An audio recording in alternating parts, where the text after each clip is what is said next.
Last lecture shear strength में यहां तक देखा था, टीएफ तक, मोर सर्कल। ओके, हमने स्ट्रेसेस किस तरह आते, स्ट्रेसेस की स्टडी किस तरह करती, ये हमने देखा था। अभी हम देखते मेथड्स। ओके, सबसे पहले 300 इयर्स अगो कूलम्स मेथड थी, तो वो हम सबसे पहले देखते।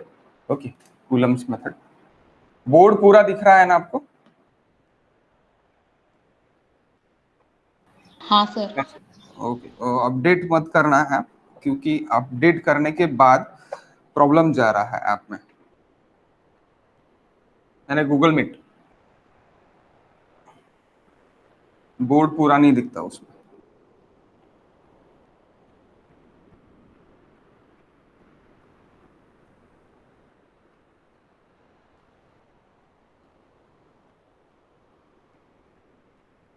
ओके, सो मोर सीढ़ी के पास, मोर सर्कल के पास we will take 300 years ago columns में कूलम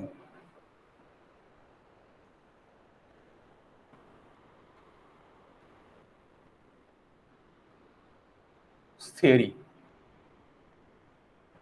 300 साल पहले।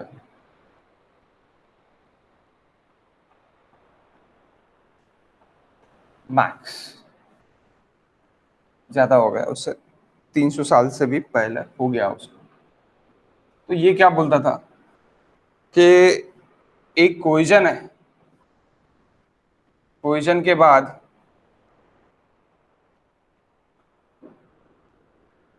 ये फाइंगल है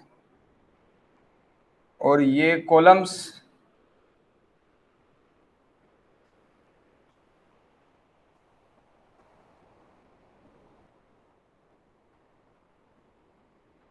फेल्योर इन्वलप है।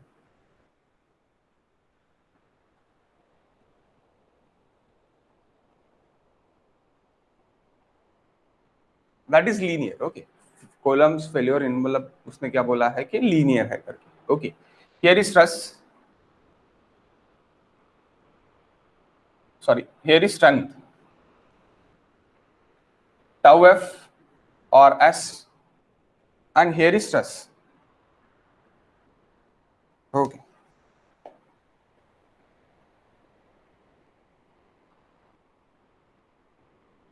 और आप बोल सकते हैं स्ट्रेंथ इन्वलप,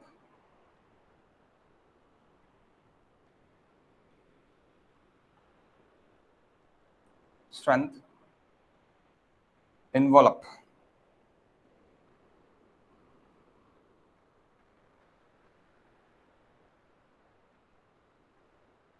स्ट्रेंथ इन्वलप।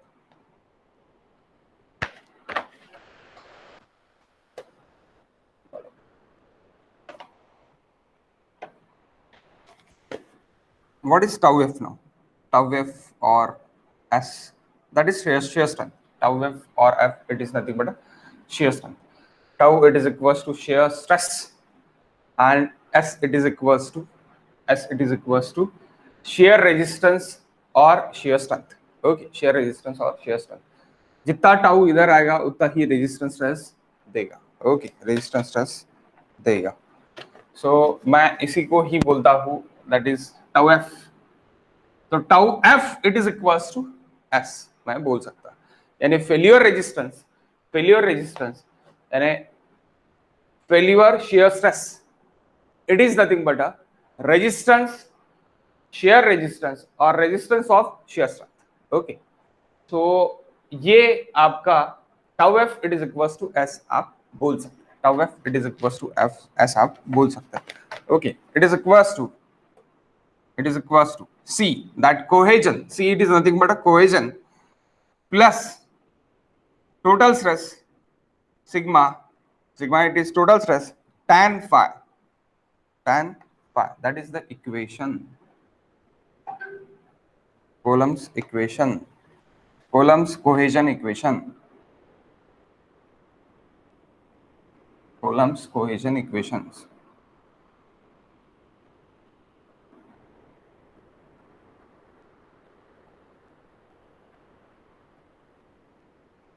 ये क्या है? कोलम्स कोहेजन इक्वेशन है। ओके, कोलम्स कोहेजन इक्वेशन है। C it is equals to cohesion, that is kPa in kPa। kPa आप बोल सकते हैं किलो न्यूटन पर मीटर स्क्वायर में रहेगा। फाइ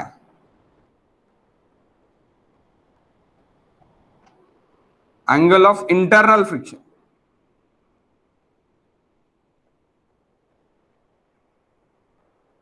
और angle of resistance, shear resistance.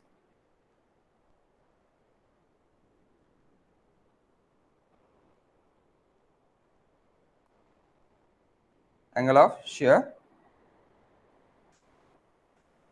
Sharing resistance,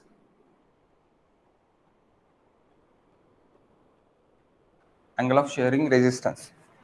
okay, angle of internal friction और angle of shearing resistance. Okay, phi it is equals to normal stress.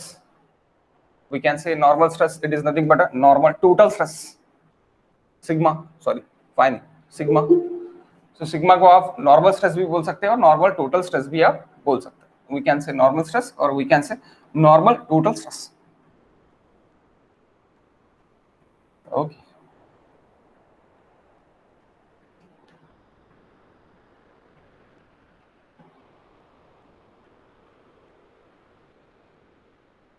normal stress,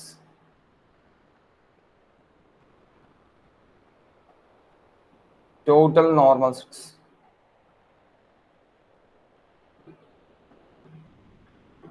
okay, so सबसे पहले Coulomb's ने ये बताया था कि शेयर स्ट्रेंथ का equation क्या रहेगा, C plus sigma tan phi। Coulomb's ने बताया था। ओके, कूलम्स ने बताया था। But now in days we do not use this because of they, इसने क्या क्या किया था कि इसने अपने को ये किया था कि normal stress is directly proportional to the S when C अपना अपना जो ये जो रहेगा, यानी कोहेजन के बाद का जहां से मैं एंगल ले रहा हूं, वहां से फिर मेरा क्या होगा कि नॉर्मल स्ट्रेसेस जो भी है मेरे, ये directly proportional to the S है और तभी ये लीनियर जा रहा है। But actually that is not a linear in nature. Okay, तो इसको मॉडिफाइड फिर मेरा किसने किया, इसने मॉडिफाइड मेरा मोर्स थ्योरम किया। तो आप अभी मैं ये यूज नहीं करता, हालांकि मैं मोर्स भी अभी यूज नहीं करता। मोर्स के बाद कौन आया, टरज़ागी आया। टरज़ागी ने फिर effective stress and in terms of total stress आपको इक्वेशंस दी। ओके, लेकिन आपको इसका जनक कहां से है वो पता रहने को ना। ओके, तो सबसे पहले tau F it is equals to S, ये हमने देख लिया। फॉर कॉलम्स इक्वेशन तो उसके लिए आप लिख लो for a given soil, for a given soil, एक गिवन सॉइल के लिए C and phi लिख लो। For a given soil cohesion and angle of friction, that is C and phi, C and phi parameter are not same, parameter are not same, और आप लिख सकते हैं constant, parameter are not constant। Okay, वो changes होते रहेंगे एक कोई भी सॉइल के लिए, कोहेजन भी चेंज होते रहेगा और एंगल ऑफ फ्रिक्शन भी चेंज होते रहेगा for a given soil. For a given soil the C and phi parameters are not constant, are not constant, और ब्रैकेट में आप लिख सकते हैं सेम, आर नॉट सेम। उसके बाद full stop, they vary depending upon drainage condition of soil, they vary dependent upon drainage condition of soil. Obviously drainage condition पे ये डिपेंड है कि कोहेजन वैरी होगा और फाई भी मेरा वैरी होगा। Okay, drainage condition of soil, drainage condition of soil है ना, वाटर इनटू पोर्स कितने हैं वहां, पोर्स में अभी मेरा वाटर कितना है, यानी जो भी मेरा वॉइड्स है वो वॉइड्स में मेरा वाटर अभी कितने परसेंटेज है, कितना है, उसके ऊपर मेरा डिपेंड है। अगर मेरी ड्राई सॉइल है तो मेरा फ्रिक्शन अच्छा रहेगा, अगर मेरी टोटली वेटेड सॉइल है तो फ्रिक्शन इज नियर अबाउटली निग्लिजिबल रहेगा, इट इज नियर अबाउटली जीरो की तरफ रहेगा, कोहेजन अच्छा रहेगा। इफ इट इज यानी आपका ड्राई सॉइल है तो आपका कोहेजन कम रहेगा, वेटेड सॉइल है तो कोहेजन ज्यादा रहेगा। तो that is a varying okay, that's why इसका भी मॉडिफिकेशन कर लिया किसने, Mohr circle. Okay, next comes in picture Mohr's theory. Mohr's theory ये कितने साल पहले आया, ये 200 साल पहले आया, सॉरी हाँ 2000 बोल रहा था मैं, 2 years 200 years मोर, इसको 200 साल से ज्यादा हो गया है। Okay, that Mohr's theory.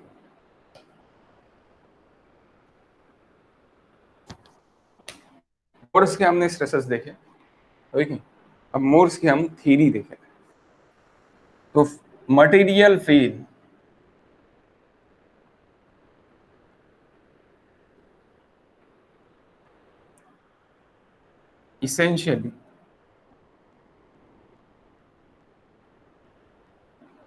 essentially due to shear stress,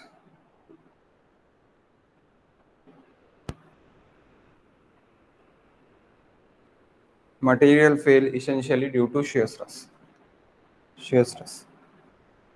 okay, पहला बोला इसने, पहला पॉइंट बोला the failure shear stress,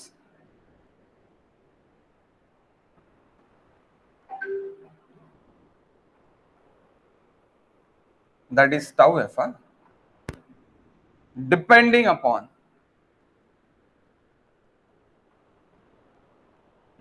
depends on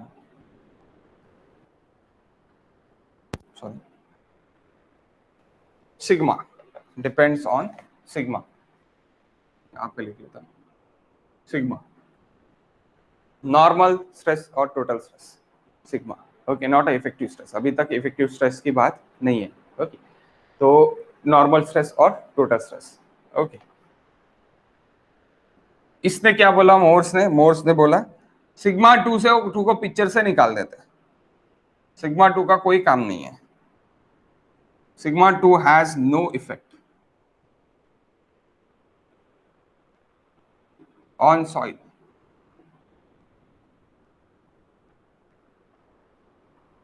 behaviors।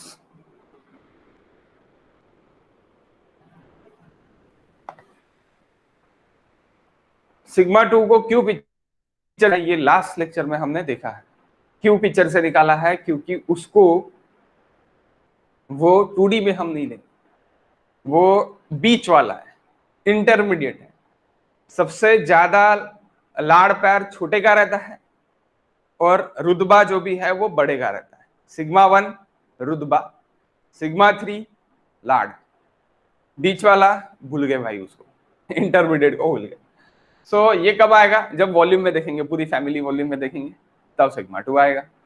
पूरी फैमिली वॉल्यूम में नहीं देख रहे, सिर्फ एक प्लेन में देख रहे, 2D प्लेन में, तो मुझे क्या लेना पड़ेगा, सिग्मा 1 बड़ा वाला और सिग्मा 3 सबसे छोटा वाला। ओके, सो इसको मैं इफेक्ट नहीं लूंगा। तो ये किसने बोला, मोर्स ने बोला।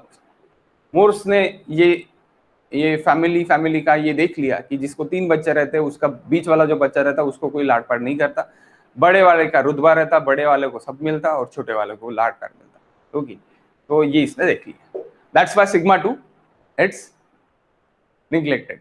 Okay, no effect. एक्चुअली ये एक मजाक है, आपको याद रहने को ना करके, लेकिन सिग्मा 2 का इफेक्ट वेरी वेरी लेस रहता है, दैट्स व्हाई इफेक्ट लेस रहता है किसके ऊपर, फेल्यूर के ऊपर, that's why they are neglected. Mohr's ने ये अपने को बताया कि सिग्मा 2 का जो भी इंटरमीडिएट स्ट्रेस है उसका इफेक्ट बहुत लेस रहता है। ओके, मोर्स क्या है, मोर्स आपके ग्राफ में, मोर्स सर्कल्स में, ओके, मोर सर्कल में सिग्मा 2 का इफेक्ट वेरी वेरी लेस रहता है। मोर्स ग्राफ्स एंड मोर्स अपना जो भी ये रहेंगे यानी ग्राफ्स रहेंगे, तो वो हम इसमें आपके जो यूनिवर्सिटी क्वेश्चंस है, यूनिवर्सिटी क्वेश्चंस में ये आपको तीनों स्ट्रेस लेके भी मुझे बनाना है, तो मैं वहां पे आपको बना के दिखा सकता ग्राफ में कि तीनों स्ट्रेस लेके कैसे होता। और sigma 2 it is near about the centre रहता इन 3D। in 3D sigma 2 it is near about to center. When they are near about to center, that's why this effect of sigma 2 it is negligible. Okay, it is negligible. Okay guys, then we move next.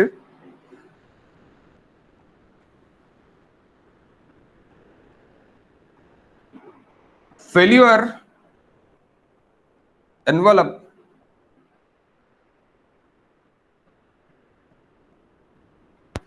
is curvilinear.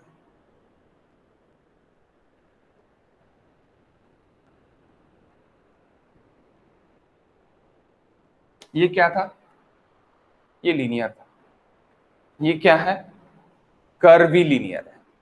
Please note that. कर्विलीनियर किसने बताया मुझे? Morse ने बताया। Morse ने मुझे बताया कि भाई ये जो है ये ऐसी नहीं रहेगा, ये सी के बाद ये कुछ इस तरह फेल होगा, कर्व से फेल होगा।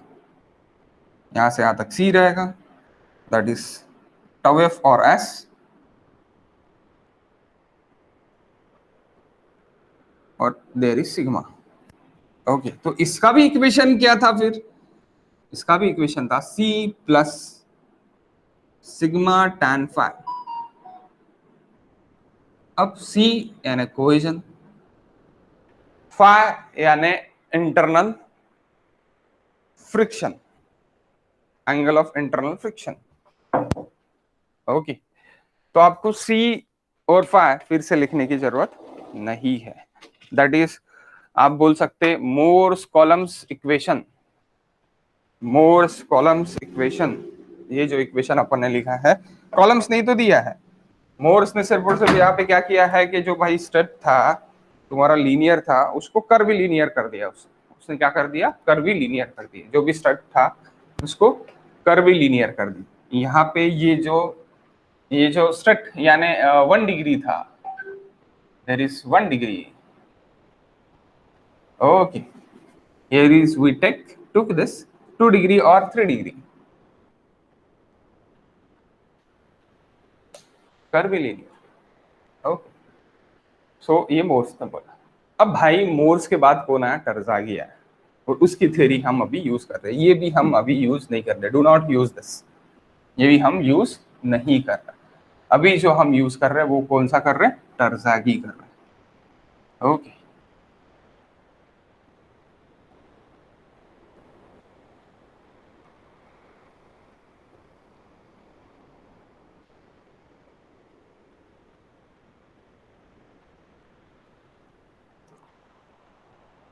टरज़ागी concept. Next,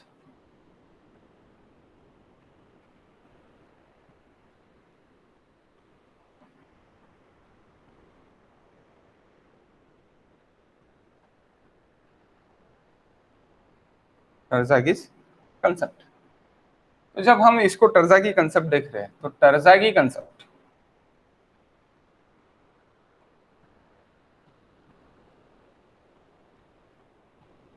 टरज़ागी introduce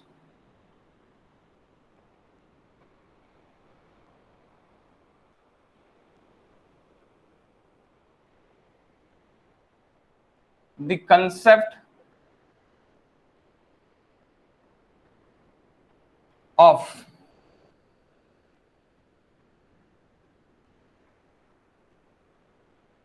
effective stress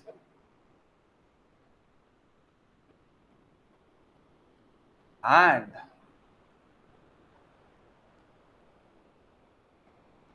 total normal stress।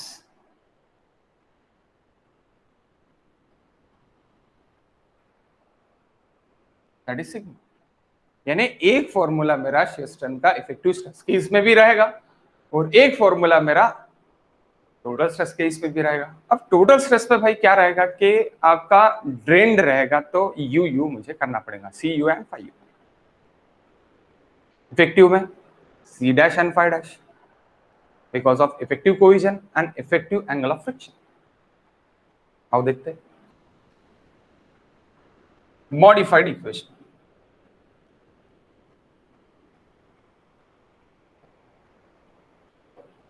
हाँ, जब मैं मॉडिफाइड इसको मैं ये इक्वेशन को क्या बोलूंगा मैं, मोर्स कॉलम्स इक्वेशन। हाँ, तो आप बोलेंगे सर ये आपने यहाँ पे लिख के नहीं दिया, मैंने बोला है आपको लिखने को, Mohr's Coulomb's. Okay,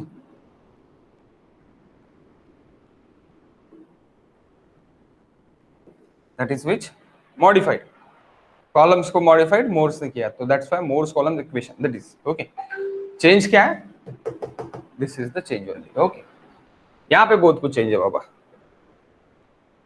modified equation Terzaghi S it is equals S it is equals to, अब S it is nothing but tau F. Okay, आप इसको भी और क्या बोल सकते हैं, टाउ एफ बोल सकते हैं। Okay, we can say also S it is equals to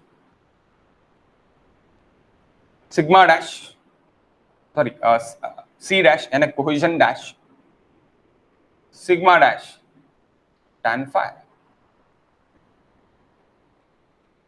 तो फाई डैश होना मुझे क्या होना, फाई डैश, ये इन टर्म्स ऑफ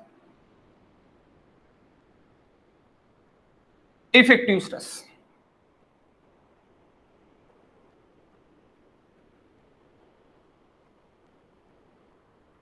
ये क्या है, in terms of effective stress के लिए फॉर्मूला हो गया शेयर स्ट्रेंथ का।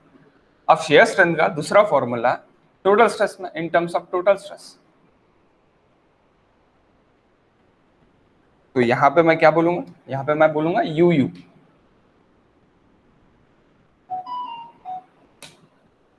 दैट यू यू यानी sigma u and phi u, that is in terms of total stress, this formula in terms of total stress।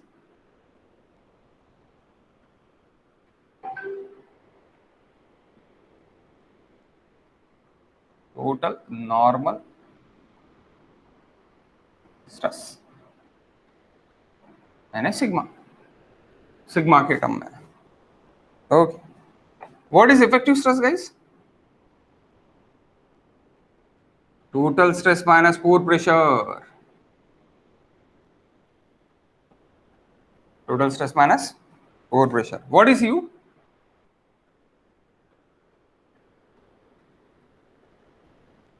Pour water pressure. आप भूल गए होंगे मे बी, इसलिए मैं याद दिला रहा, gamma W into H P. Okay, so what is C dash now, where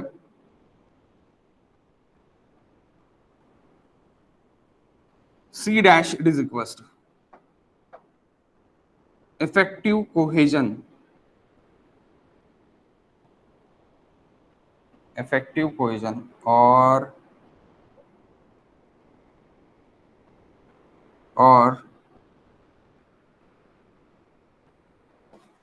drained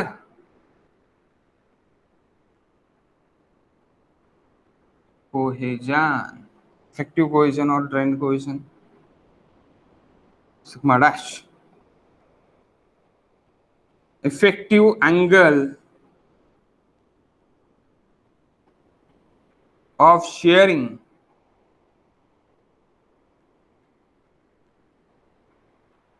resistance,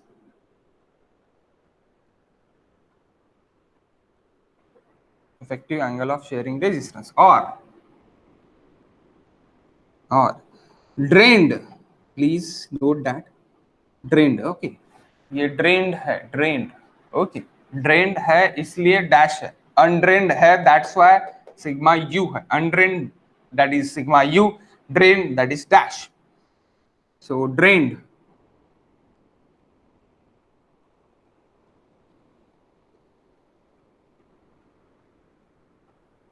angle of shearing resistance, angle of shearing resistance। okay,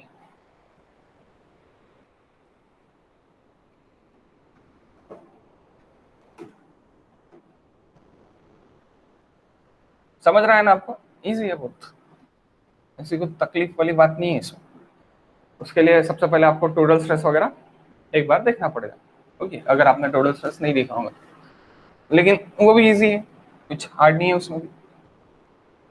actual total stress का यूज यहाँ पे, और आपके यानी कंसोलिडेशन से टोटल स्ट्रेस का use होना चालू हो गया है, सीधी सीधी बात। यहाँ पे होगा शेयर स्ट्रेंथ में, इसके सामने वाले चैप्टर जो अभी अपना अर्थ प्रेशर है उसमें होगा, okay.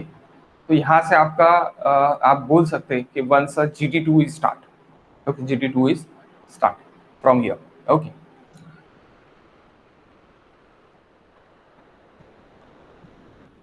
So now, and that is very much important topics after the shear strength, very much important topic for the future scope, यानी आप बोल सकते हैं कि आपके practical aspect that is important, okay. What is CU? CU, it is equals to total cohesion or undrained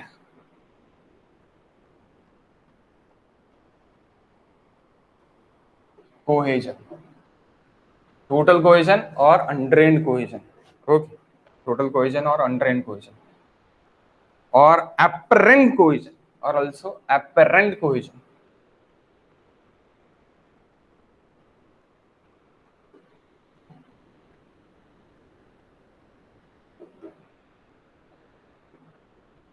What is phi u now? One minute. Phi u लिख लो guys. Total angle of shearing resistance.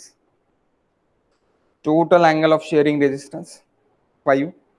Total angle of shearing resistance. Phi u. Undrained angle of shearing resistance. Undrained angle of shearing resistance.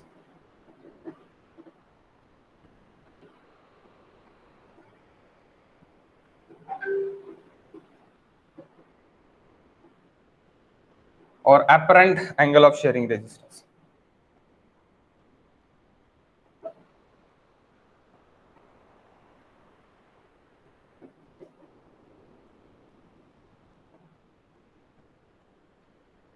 Total, undrained,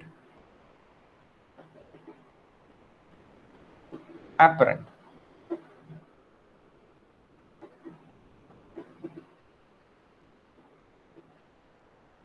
और okay, so ये आप तीन बोल सकते हो। तो आपको अभी समझा होगा कि फाइव डैश यानी डैश अगर बोला तो ड्रेन्ड है, यू अगर बोला तो undrained, u tends to undrained, dash tends to effective, it is nothing but a drained condition. Effective, it is nothing but a drained condition, okay. Okay, so next, very very important, IMP. S it is equals to C plus sigma tan phi, general equation है।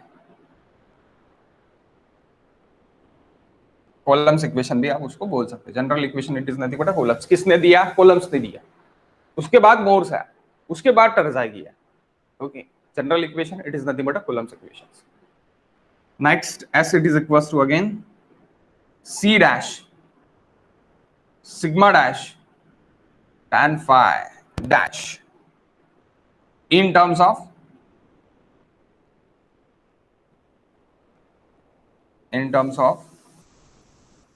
effective stress or drained,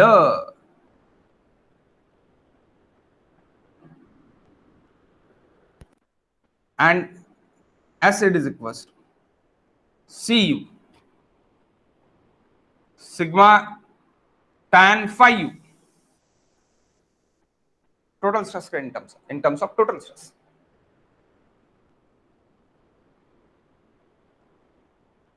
in terms of total stress, undrained,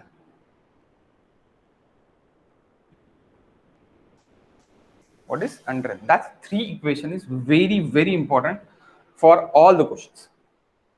Okay, three equations. ये समझने को ना, इसके ऊपर अपन बाकी questions अभी बाकी सब कुछ हम देखने वाले हैं. Okay. Next, what is angle of repose? Angle of internal friction अभी अपने देख लिया. What is angle of repose now? Repose. Okay. Next heading. We'll took here.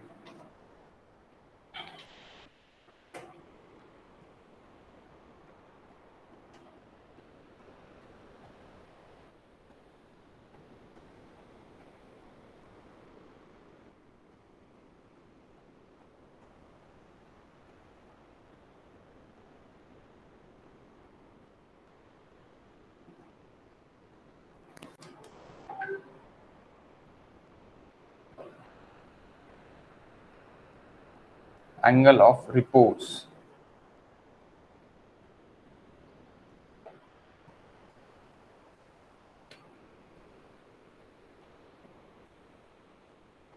Angle of internal friction and angle of repose both are the same. Okay.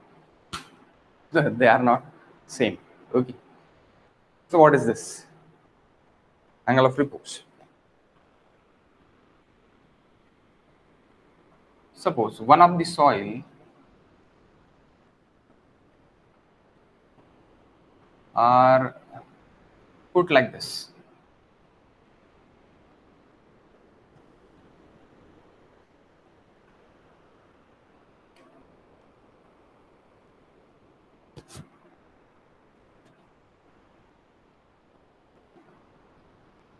Soil level, okay.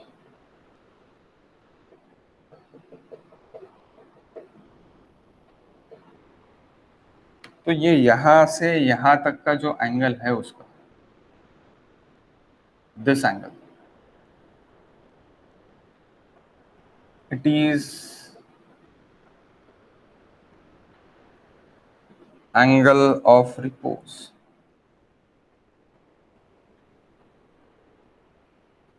Angle of repose. तो आप बोलेंगे sir ये angle कैसे निकालेंगे? That is natural slope guys. अगर आप एक कोई भी हिल पे चले गए और उसका एक नेचुरल स्लोप आप गिन लिए, तो आपको कैसे पता चलेगा नेचुरल स्लोप? आप ऑब्वियसली ये एंगल गिन लोगे, 180 माइनस दिस एंगल कर लोगे, तो आपको नेचुरल स्लोप आपको मिल जाएगा. आप इधर जाके खोद के तो नहीं निकालोगे, यहाँ से ये एंगल गिन लोगे, आप 180 माइनस कर दोगे तो सिंपल आपका एंगल ऑफ रिपोज आपको एक मिल जाएगा. तो that is natural slope angle. Angle of repose is nothing but a natural slope angle, जिसपे ये बिफोर द फेल्यूर तक जो एंगल रहेगा वो एंगल बिफोर द फेल्यूर तक, यानी इस पे एंगल ऑफ रिपोज पे मेरा स्टेबल रहेगा, मेरा स्टैटिक में रहेगी मेरी बॉडी क्या रहेंगी? मेरी बॉडी स्टैटिक में रहेगी. इसका बात हम इसमें भी कर चुके हैं, क्या में इंजीनियरिंग मैकेनिक्स में भी हम कर चुके हैं कि जब भी मेरी body in the static condition में रहेंगी तब एंगल ऑफ रिपोज जो भी रहेगा मेरा, तो वो एंगल ऑफ रिपोज रहेगा मेरा. जब भी मेरी body start in the dynamics and start in the moving, that not as angle of repose. Angle of repose is nothing but that कि जो एंगल पे, जो मैक्सिमम एंगल पे, यानी मैक्सिमम एंगल पे मेरा, तो मैं एंगल ही बोल सकता, मैं मैक्सिमम एंगल पे मेरा ये रहेगा, यानी क्या बोलते हैं, मेरा बॉडी स्टेबल में रहेगा और वो नेचुरल एंगल रहेगा मेरा हिल का. तो that angle it is nothing but angle of repose. आप लिख लो guys, the natural slope form by a heap, that is heap.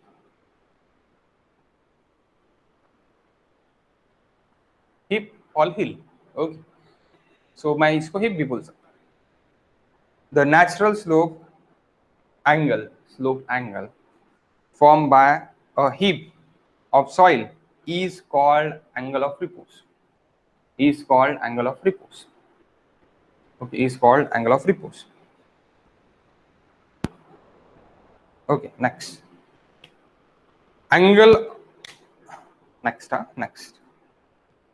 the angle of shear resistance. Okay, angle of next line में लिखो आप ये, the angle of shear resistance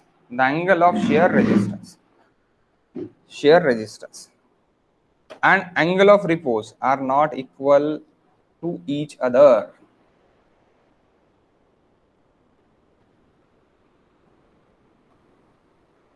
फिर से बताता हूँ, the angle of shear resistance and angle of repose are not equal to each other.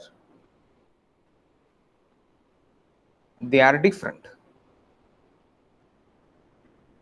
Are not equal to each other. They are different. They are different. However,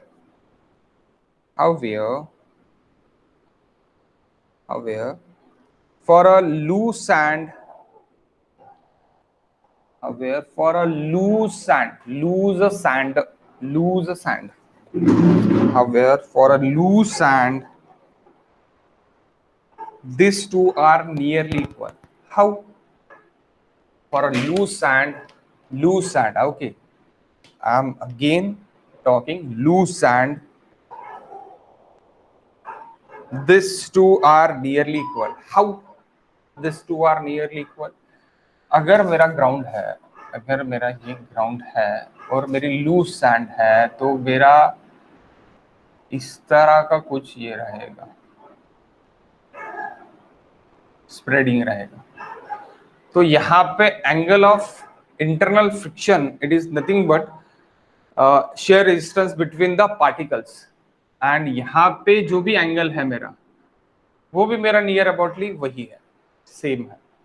सो दो molecules के बीच का friction angle और यहां से ground से लेके यहां तक का angle, it is nearly equal. That's why मैं लूज सैंड के लिए मैं क्या बोल सकता, लूज सैंड के लिए मैं बोल सकता कि यहाँ पे मेरा phi it is equals to मेरा थीटा है करके, that is nothing but a theta. तो यहाँ पे मैं nearly equals to phi, it's nearly equals to theta मैं बोल सकता हूँ. Loose sand nearly equals, not equals to, equals नहीं, नियरली इक्वल्स टू बोल सकता. ओके, और यहाँ पे तो मैं बोल ही नहीं सकता,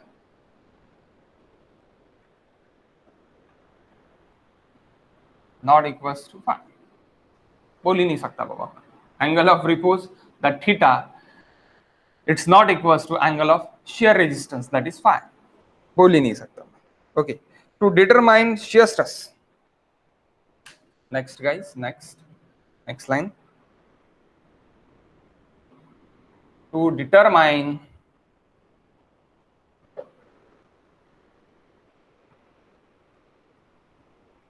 shear stress, we required phi. Phi यानी क्या है बाबा? Angle of resistance, angle of shear resistance,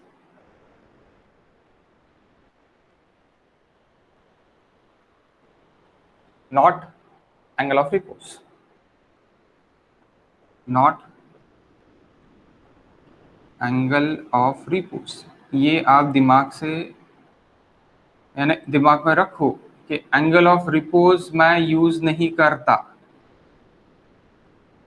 मैं क्या यूज करता?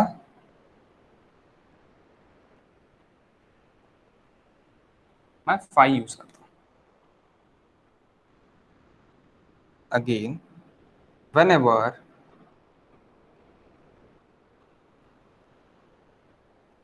more circle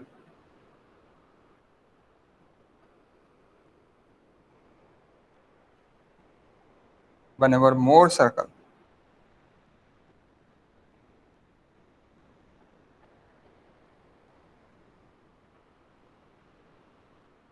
touches the envelope,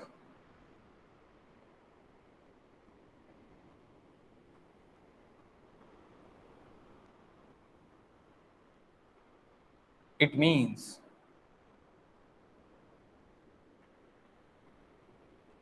failure occur.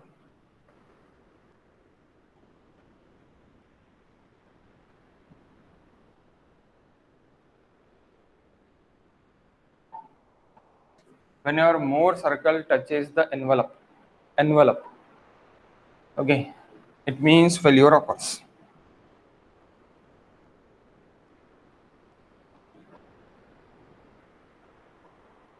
Sigma 1, sigma 3, sigma 3, sigma 1। अब आप बोलोगे सर मैंने लास्ट इस पे भी सिग्मा 1 अपवर्ड अपवर्ड ही लिया था, सिग्मा 3 मैंने लैटरल लैटरल लिया। ऑब्वियसली गाइस सॉइल में अपवर्ड प्रेशर ज्यादा है, lateral pressure we are neglecting, lateral pressure negligible रहता है लैटरल प्रेशर।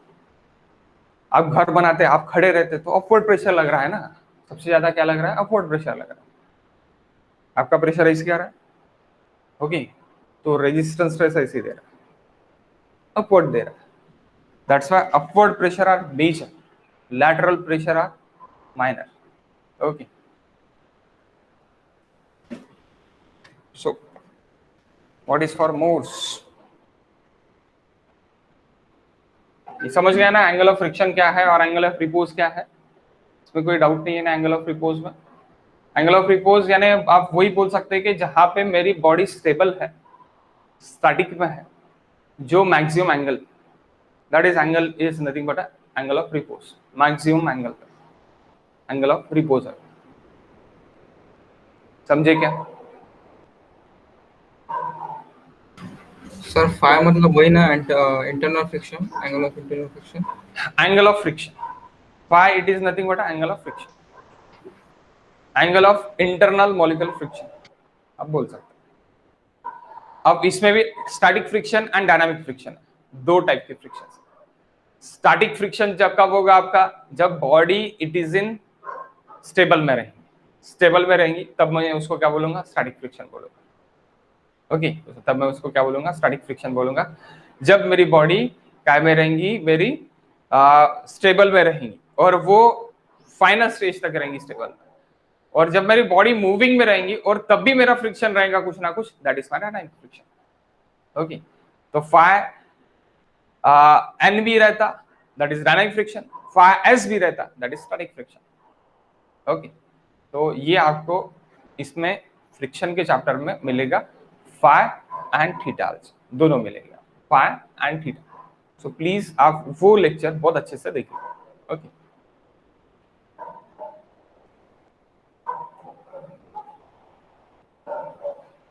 नेक्स्ट इसी का ही मोर सर्कल का अपन देख रहे हैं कि मोर सर्कल का टचेस कहां पे टचेस करने के बाद फेलियर ऑकर होगा। आपने तो लिख लिया, लेकिन आपको पता कैसे चलेगा,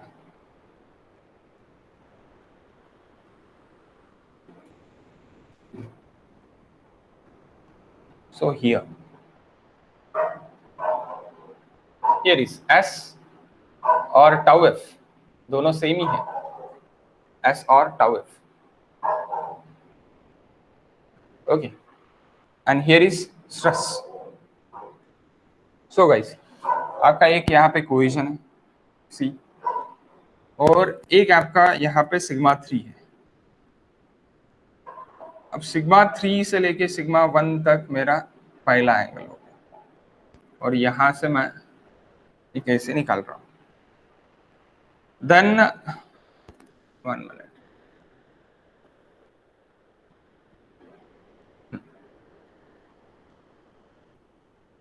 that is phi angle of internal friction. Then दूसरा निकाल लिया मैंने, दैट इज सिग्मा डैश। तो यहां पे जो टचेस कर रहा है, टच कर रहा है, तो ये sigma 1 and sigma 3 that's occurs a failure, that's occur a failure. तो यही बोला है, whenever the more circle touches the envelope, which envelope, this envelope, failure envelope, failure envelope, it means failure occur, failures occur। अब आप बोलोगे sir इसके ऊपर भी बनेगा क्या, so this is not possible, not possible in practice, in practice, practical में कैसी पॉसिबल रहेगा, और फेल के बाद और क्या बनेगा स्ट्रेस, फेल के बाद कोई स्ट्रेस रहेगा क्या, फेल हो जाएगा, फेल के बाद नो स्ट्रेस, जीरो स्ट्रेस। आप 100 kg उठा सकते, आपने उठा लिया, उठाने के बाद आपके हड्डियां टूट गए, अब उसके बाद भी उठा सकते क्या, नहीं।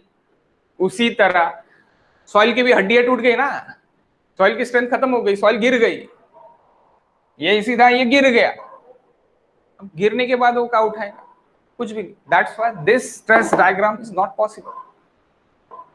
This more circle, blue one more circle is not possible. कहां तक पॉसिबल है, इन्वेलप को टच करने तक possible.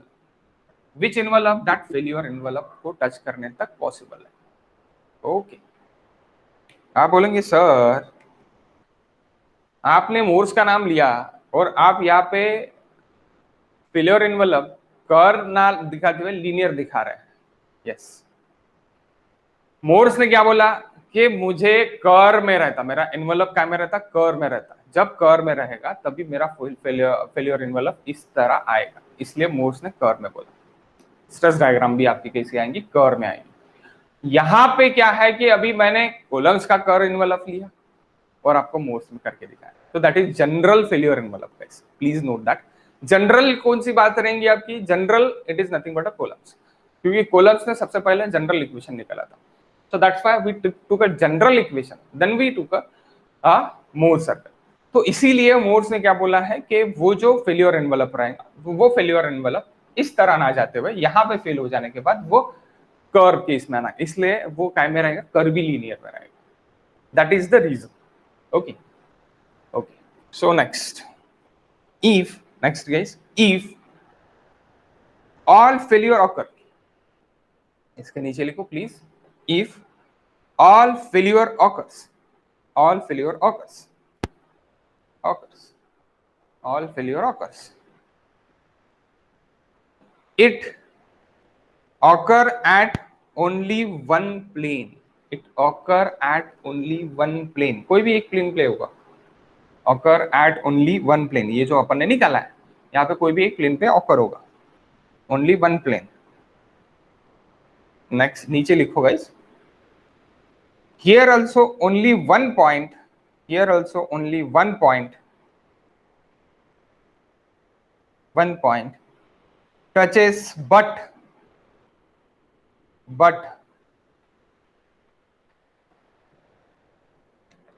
here only one point touches, but we say failure occur.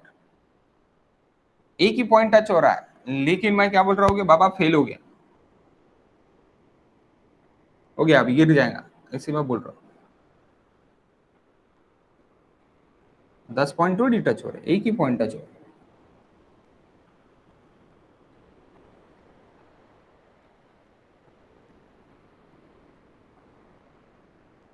तो भी मैं बोल रहा कि फेलियर ऑकर हो जाएगा. सी,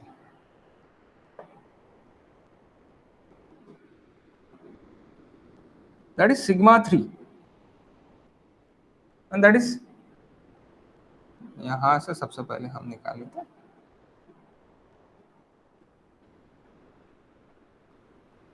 okay, this is the failure point. Suppose this is my center, that is sigma 1. अब सेंटर से जब मैं यहाँ पे ये निकालूंगा, तो सॉरी,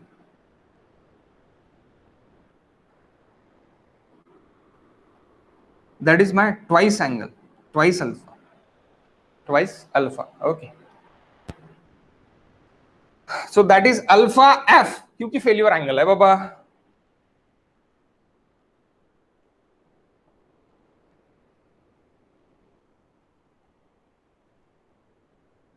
मुझे भी एक स्केल लानी पड़ती, मेरे लाइंस क्लियर नहीं बनते, मुझे स्केल मिलती है, मुझे लाना पड़ेगा.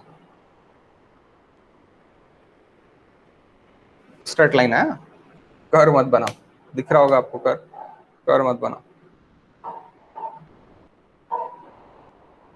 Failure plane, okay, that is fine, that is alpha F, ये आपका अल्फा एफ रहेगा, ये ट्वाइस अल्फा एफ, तो ये अल्फा एफ. और दूसरी बात ये जो है ना, ये वाला दैट इज परपेंडिकुलर। यहां से मैं परपेंडिकुलर, देखो सबसे पहले आप जब ग्राफ बनाओगे मूव्स का, तो मूव्स का ग्राफ बनाते वक्त आप पहले सी बनाओगे, देन आपको फाई देखे रहेंगे, आप फाई निकालोगे, फाई के बाद आपको क्या देखे रहेगा, फाई के बाद आपको देखे रहेगा सिग्मा 1 और सिग्मा 3, सिग्मा 1 और सिग्मा 3 आप ड्रॉ कर लोगे। उसके बाद आप क्या करोगे कि इसके बीच वाला पॉइंट आप ले लोगे, तो इसके बीच वाला पॉइंट लेने से आपका क्या हो जाएगा, आप यहाँ से यहाँ तक लाइन बना दोगे तो ये परपेंडिकुलर ही निकलने को, परपेंडिकुलर ही निकले। आप यहाँ से अगर परपेंडिकुलर ले लिए, यहाँ से अगर परपेंडिकुलर ले लिए तो आपको परपेंडिकुलर ये पॉइंट मिलना ही है, यानी मिलना ही है। परपेंडिकुलर मिल जाने के बाद आप सर्कल ड्रॉ कर लोगे, अब सिग्मा 1 और सिग्मा 3 से आप सर्कल ड्रॉ कर लोगे। ओके, सो इस तरह आपको क्या बनाना पड़ेगा, इस तरह आपको ग्राफ बनाना पड़ेगा। हम ग्राफ्स लेने वाले हैं, भलाई वो गेट में नहीं है, लेकिन वो ग्राफ से आपको और ज़्यादा आप फैमिलियर हो जाओगे। कैसे, आप आपके सब्जेक्ट से फैमिलियर हो जाओगे। ओके, क्योंकि जब आप ग्राफ करोगे तब आपको और अच्छे से समझ जाएगा कि भाई ये क्या बोल क्या रहा है, यानी मोर्स क्या बोल रहा है। Okay, so graphs are important.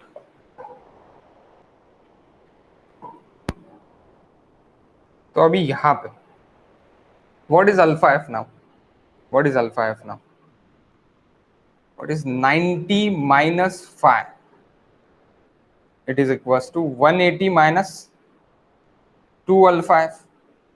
मैं बोल सकता हूँ, देखो ये इस तरह है, सो 90 माइनस 5 मैं बोल सकता हूँ, 90 minus 5 it is equals to 180 minus 2 alpha F, it is equals to 180 minus 2 alpha F, that is failure in वाला पा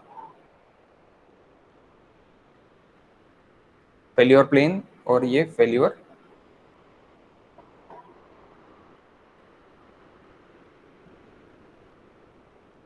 envelope. So 90 minus 5, it is equals to 180 minus 2 alpha f. So alpha f it is equals to क्या होगा guys, 45 plus 5/2 बोल सकता ना मैं,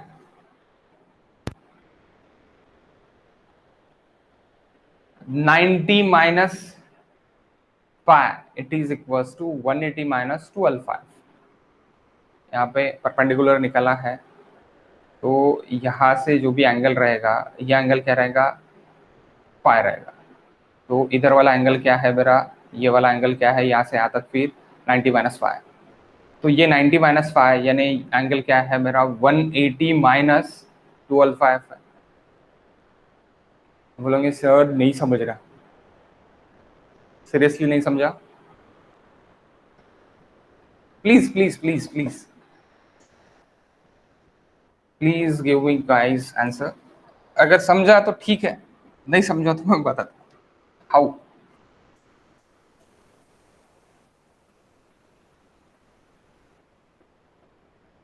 sir एक graphs, बार बताओ। हाँ ग्राफ्स के लिए पुरुषोत्तम की अगर आप बुक लेते हो, पुरुषोत्तम, ओके, पुरुषोत्तम की अगर आप बुक लेते हो तो that is the very best book, और we can say again Garg. Okay, अब गर्ग से भी जा सकते हैं, गर्ग ग्राफ्स के लिए। ओके, दो बुक्स बेस्ट है। सो देखो अभी यहाँ पे देख लो, यहाँ पे कॉन्सेंट्रेट करो आप,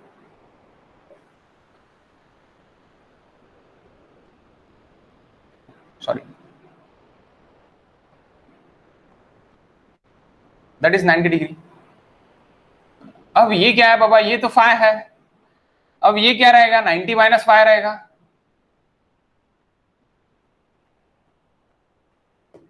दिस पॉइंट फाइ,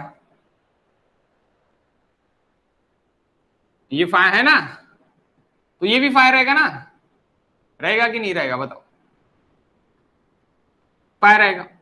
तो ये क्या है, ये परपेंडिकुलर है, तो इधर से भी परपेंडिकुलर रहेगा ना बाबा, तो परपेंडिकुलर रहेंगे यानी 90, इसलिए 90 माइनस 5, इसलिए 90 माइनस 5। अब देखो, अब यहाँ पे क्या बोला है, यहाँ पे क्या बोला है मेरा, यहाँ पे दे बोला है 2 अल्फा एफ, 2 अल्फा एफ बोला है, ट्वाइस अल्फा एफ।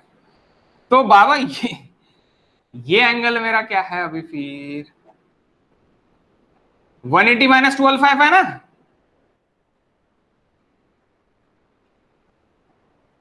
ये एंगल यानी क्या हो गया मेरा 180 माइनस 2 अल्फा एफ हो गया।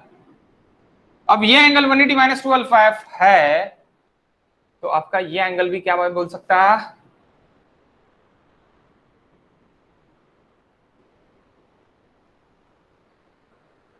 बोल सकता कि नहीं बोल सकता, मुझे बताओ प्लीज। अगर मैं उसको उल्टा कर देता उधर, वो 180 माइनस अल्फा एफ हो जाएगा ना।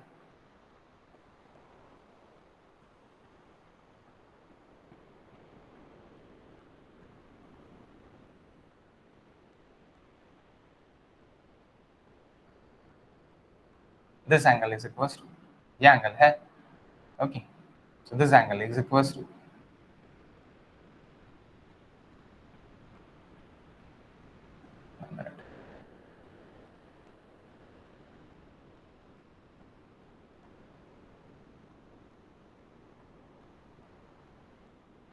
180 minus alpha F,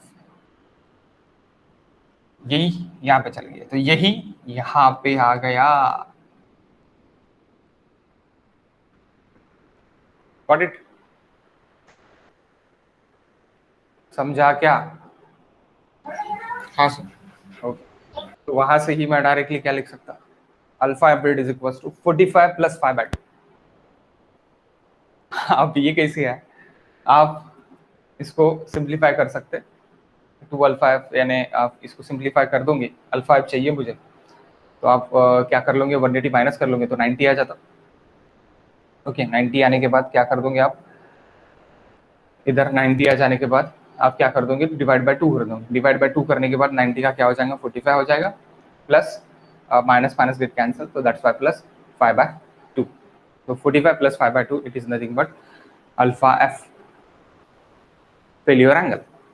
Failure angle it is equals to alpha f by 2 plus, sorry, alpha f it is equals to 45 plus 5/2, 45 plus 5/2 ये एंगल बना रहेगा। Please note this angle, that is important.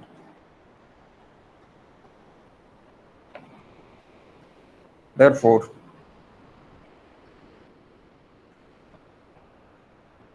आपको याद भी नहीं रहा तो भी आप ऐसे याद रख सकते हो, ओके, इस तरह आप निकाल सकते हैं। Therefore failure plane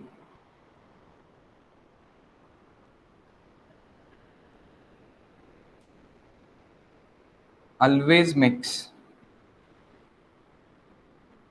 an angle of 45 plus 5/2 with respect to major principal plane. Major यानी हॉरिजॉन्टल, हाँ, मेजर प्रिंसिपल प्लेन है ना, horizontal, horizontal major principal plane.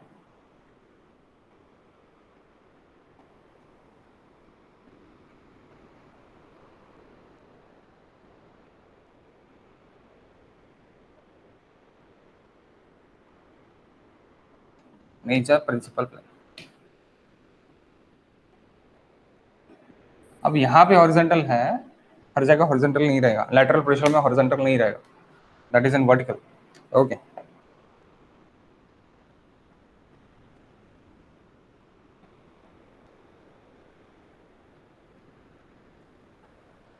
failure planes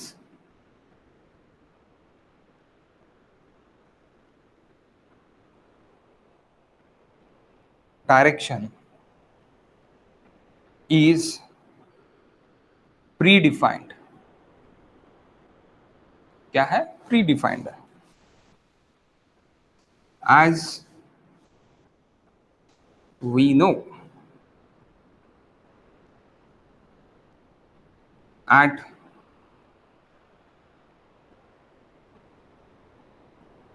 starting the direction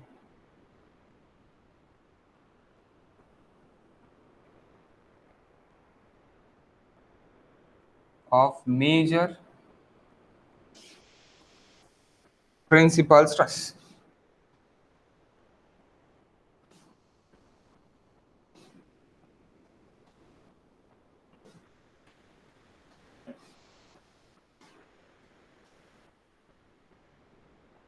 okay, start in the direction of major principal stress. Major principal stress जहाँ पे start हो रहा है वहां पे ही आपका मेजर प्रिंसिपल प्लेन रहेगा परपेंडिकुलर उसको, वहां पे मेरा फेलियर प्लेन आएगा।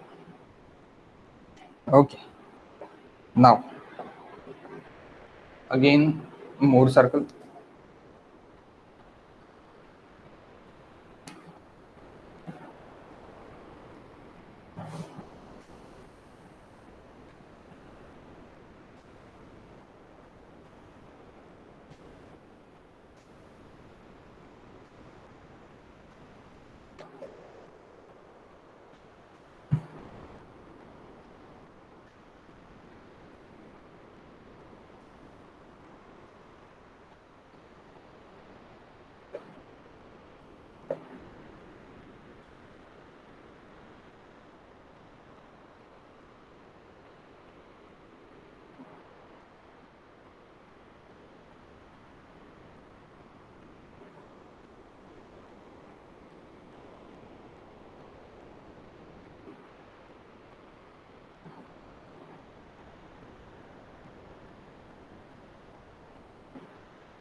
That is cohesion sigma 1 sigma 3। Okay, और यहाँ पे सेंटर। सो मेरा टाउ एफ जो भी है that is my tau max, that is my tau max. But what is my tau F? This is my tau F. Tau F is less than tau max, it's less than tau max. अभी आप बोलेंगे sir मेरे को तो सही भी दिख रहा है, आप कैसी क्या बोल रहे हैं? सेंटर से अगर आप गिनोगे तो ये थोड़े ज्यादा होगा, स्ट्रेट लाइन अगर आप गिनोगे तो, और इधर से आप गिनोगे तो ये थोड़ा कम होगा। सर्कल है, मैंने थोड़ा इक्वली निकाल लिया है। आप ये लाइन छोटी है, ये लाइन बड़ी है, प्लीज प्लीज मेक दिस। सो आप क्या बोल सकते हैं यहाँ पे देखो, tau max, 1 minute,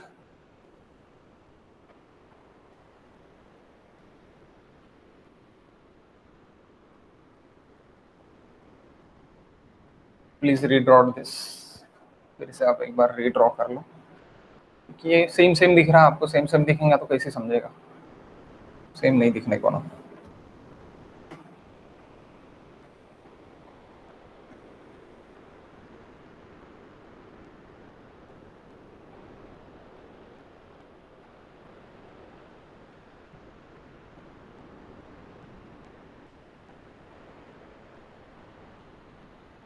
sigma 1, sorry sigma 3, sigma 1, that is stress.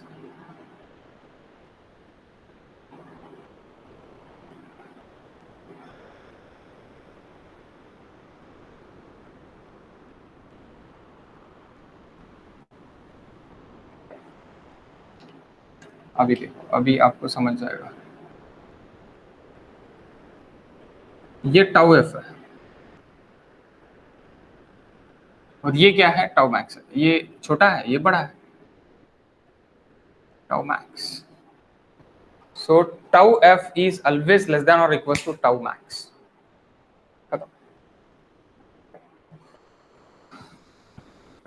What is tau max? It is equals to radius, sigma 1 minus sigma 3 divided by 2. Radius of Moore circle.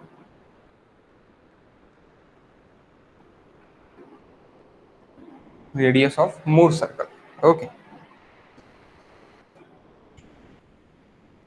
Alpha f. Okay. Maximum shear stress plane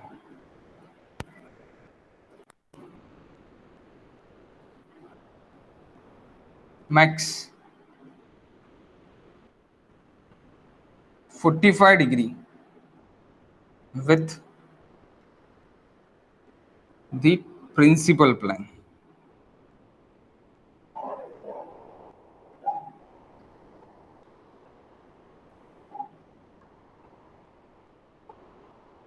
to five लेते ना बाबा, 90 degree है अभी आपको दिख रहा है, तो यहाँ पे क्या लेते हैं आप, टू अल्फा लेते हैं।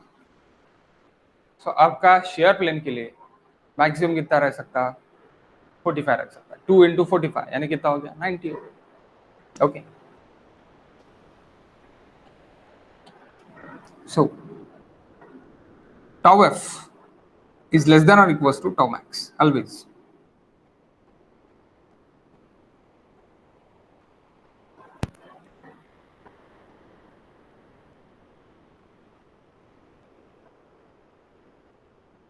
Tau f, it is equals to tau max if clay soil,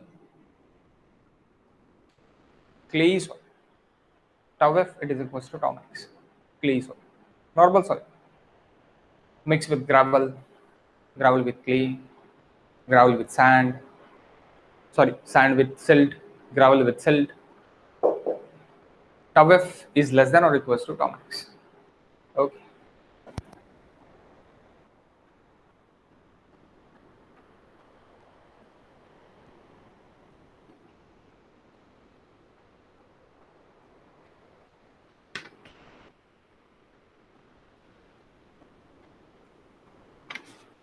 I hope so आपको ये समझ रहा होगा।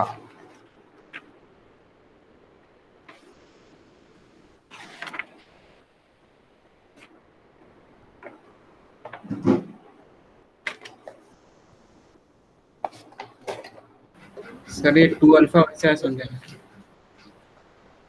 आपण जेव्हाही ड्रॉ करतो मोर सर्कल तेव्हा आपण ट्वाइस अँगल घेतो, मोर सर्कलची प्रॉपर्टी आहे ती, that's why 2 alpha. More circle जेव्हाही आपण घेतो ना तेव्हा आपण ट्वाइस अल्फा घेतो, आपला ट्वाइस अल्फा असतो नेम। वो तो सर डायरेक्ट 90 होगा फिर। हां, डायरेक्ट 90 होऊन जाईल ना, तो ड्रॉ करताना 90 होऊन जाईल, पण जेव्हा तू त्याला अनालिटिकली लिहिशील तेव्हा काय लिहिशील तू, तो ट्वाइस अल्फा म्हणजेच 45, म्हणून मॅक्झिमम तुझा किती राहायला पाहिजे, मॅक्झिमम अँगल तुझा राहील 45 डिग्री विथ द हॉरिझॉन्टल, त्याच्यावरती तुझा राहणार नाही, कशाला, शेअरला। ओके, शेअरला तुझा मॅक्झिममने 90 डिग्री राहणार।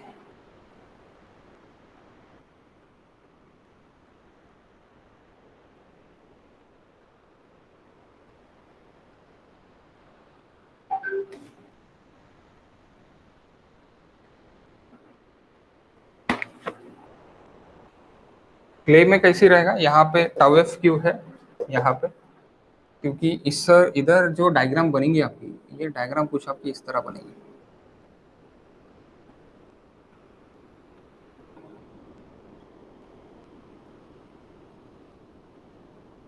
ये टाउ एफ, ये आपका सी रहेगा, तो यहाँ पे सर्कल ही नहीं है, सो दैट्स वाई यहाँ पे मैं आपका लिख सकता, that is pure clay,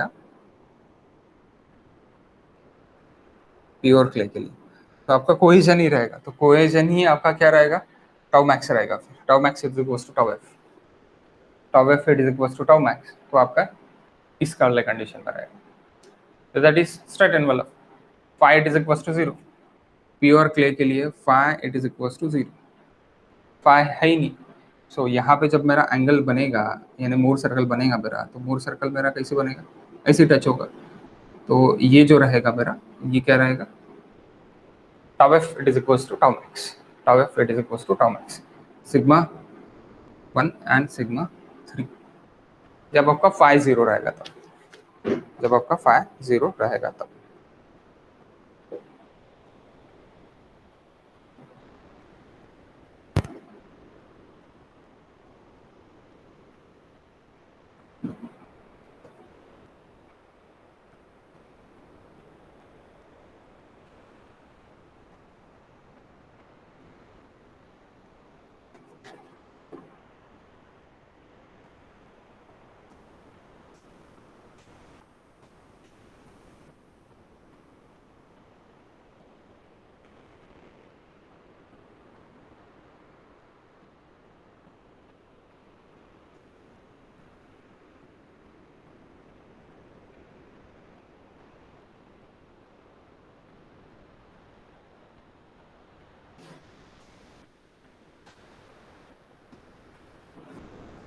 failure envelope, okay, or we can say envelope.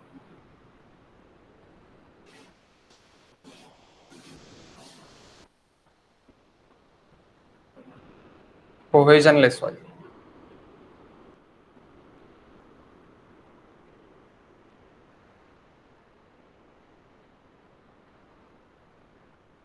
और इसको ही आप बोल सकते हैं ग्रैनुलर सॉइल.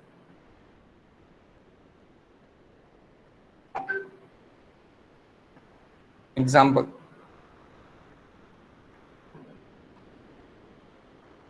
ड्राई सैंड,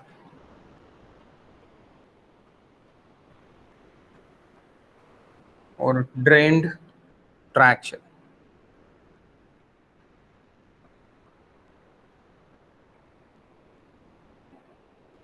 अब ये ट्रैक्शन, बायक्शियल, एक्शियल क्या रहेगा, ये भी अपन सामने जानने वाले हैं.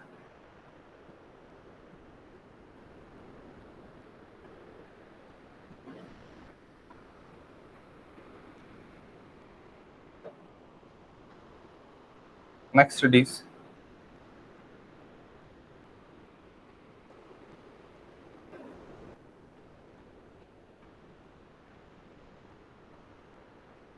phi it is equals to 0.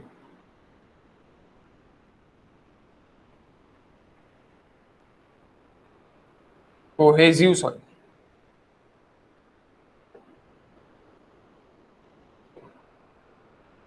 That is nothing but an example. Plastic clay.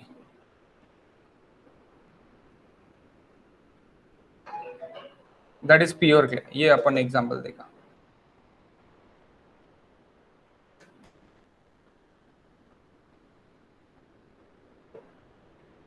Undrained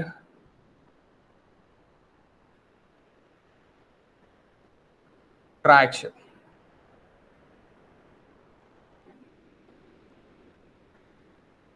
And then C5 soil.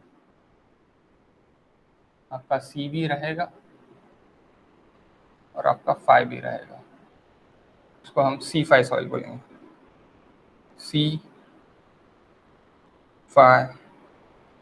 soil. Cohesionless soil, cohesive soil, C5 soil.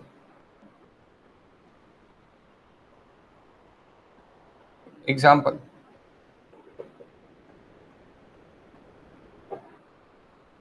clayey sand or clayey gravel.